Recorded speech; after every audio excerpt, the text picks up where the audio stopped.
Hello and welcome back. So in the last section and in this section, we learned about Mongoose and Mongoose related concepts in great detail. Now, before moving on to the next section and before we start learning about error handling in Express application, before that, I want to revisit the validators concept in Mongoose and I want to talk about Mongoose validators in detail. So in this lecture and in the next lecture, we are going to learn about Mongoose validators. We are going to talk about Mongoose built-in validators, and we will also learn how we can create our own custom validators. So if we go to the documentation of Mongoose, and here if I go to validation, Mongoose provides us some built-in validators. For example, this required it is a validator which makes a field mandatory. And if no value is provided for that field, in that case, a validation error will be thrown. So we have learned that validation is defined in the schema type, and validation is basically a middleware. Mongoose registers validation as a pre-save hook on every schema by default. So when we were learning about document middleware, at that time we learned about the pre-save hook. So validation in Mongoose is basically a document middleware, and this middleware runs before the document is saved in the database. So it runs as a pre-save hook.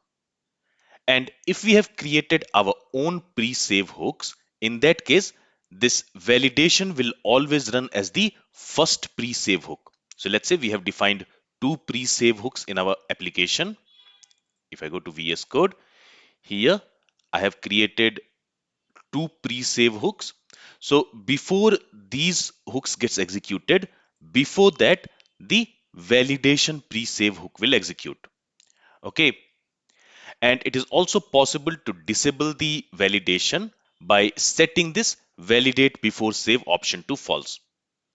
Okay, and we can also manually run the validation by calling the validate method on the document.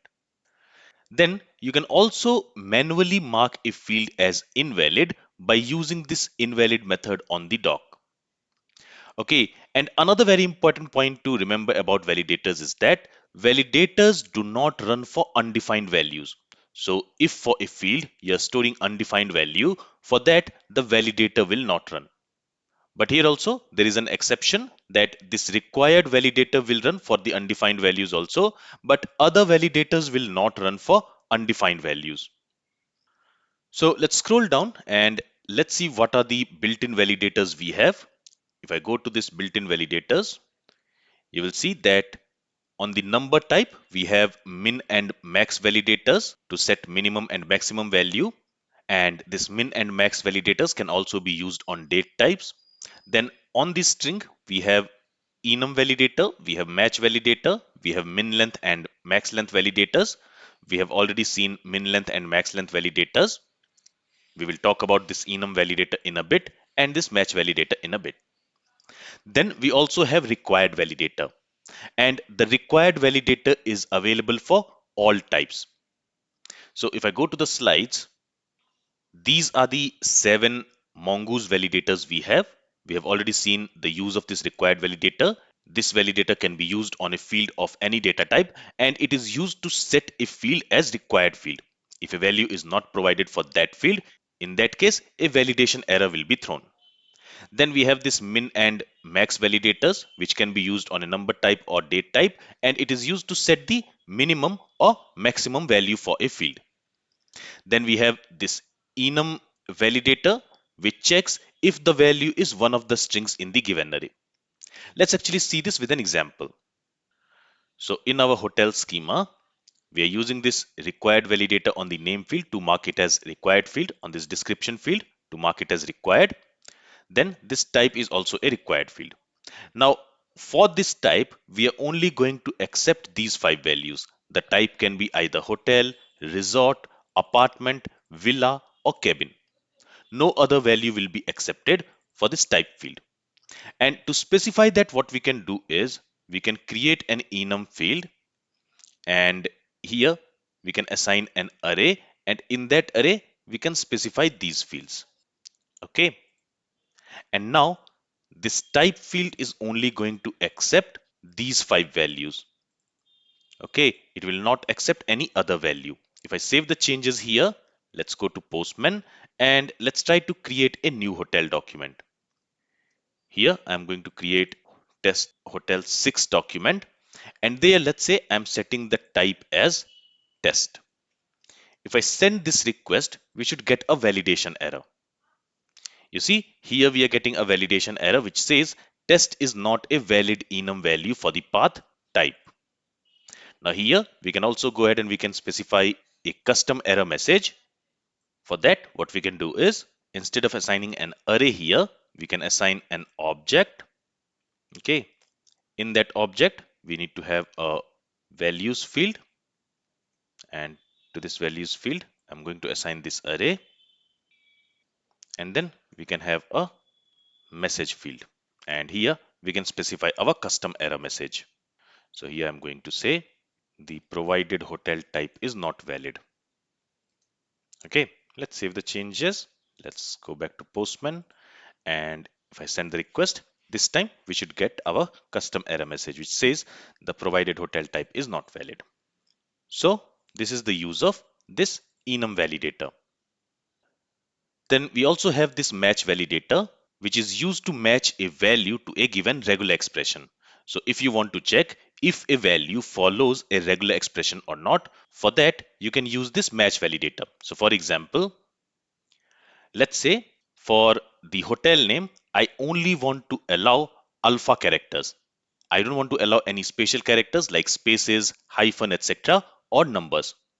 So for that, I can use this match validator, and to this we can assign a regular expression. So here I can say I'm only going to allow values from A to Z or A to Z in uppercase. Okay, and here we also need to use a cap like this. So in this way, I can specify a regular expression using which the value for a given field will be validated. So let's say, for example, for this name, if I receive test hotel with a space, that will not match this regular expression. And in that case, it is going to throw an error, a validation error. So something like this we can do with the help of match validator. Then we have already talked about this minLength and maxLength validator. These are the validators which can be used on a string type, and it is used to set the minimum length or maximum length of a string value. Then apart from validators, we also have constraints in Mongoose. So for example, this type is a constraint, and using this type, we specify what type of value a given field is going to store. Here, for each of these fields, we are using this type constraint, specifying what type of value that field is going to store. Then we also have this default constraint using which we can set a default value for a field. We have immutable constraint using which we can specify that for a field, a value cannot be changed once it is created. So once the initial document is created with some value, after that, if that field is marked as immutable, its value cannot be changed. Then we can also set a field as unique using this unique constraint, and in that case, in a given collection, the unique field of each document should store a unique value. No two documents in the same collection can have same value for the unique field. And we will talk about this unique constraint in great detail in our next lecture. Then we have this index constraint using which we can specify that on a given field we want to create an index. Okay, then we have this parse and select. We have already talked about this select constraint also. Using this select constraint, we can specify whether a field of a given document should be included or excluded from the result. Again, we will see the use of this select constraint one more time in our next lecture. Then we have data transformers. So for example, we have lowercase, uppercase, trim, and set. So basically, these data transformers are used to transform the data before the data is saved in the database.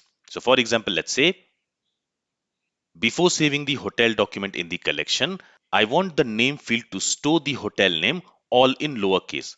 So for that, I can say lowercase and I will set it to true.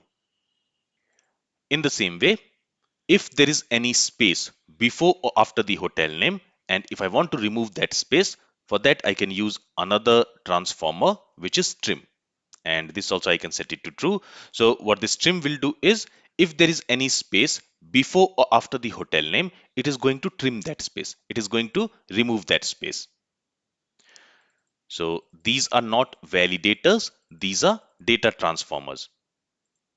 And then we also have this set transformer. Basically, it is assigned with a function, and inside that function, we can write the logic to manipulate the data which we are going to save for a database.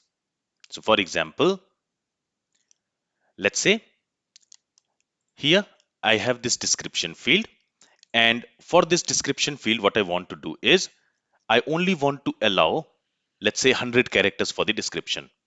If the client has entered more than 100 characters, I want to remove rest of the characters. And then I want to save only 100 characters for the description in the database.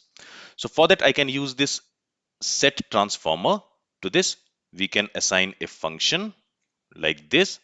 This function is going to receive the value which the user has passed for this description. So I can call it as value. And what I can do is I can simply extract the first 100 characters, and for that I'm going to use this substring method. So I'm going to extract the first 100 characters from the description value, and then I'm going to return that value. And now that will be assigned to this description, and that is what will be saved. I hope you got this. So using this set, if we want, we can transform the data before saving it in the database by executing a function. But here I'm not going to do this. All right, so these are the data transformers. So in this lecture, we talked about the Mongoose validators. We talked about Mongoose constraints, which we can use in a schema. And we also talked about Mongoose data transformers. Now, in the next lecture, we are going to learn how we can create our own custom validators, because sometimes the built-in validators are not enough to validate a value. So in some cases, we might need to create our own custom validators to validate the data. In the next lecture, we will see how we can create our own custom validator and use it inside a Mongoose schema. This is all from this lecture. If you have any questions from this lecture, then feel free to ask it. Thank you for listening and have a great day.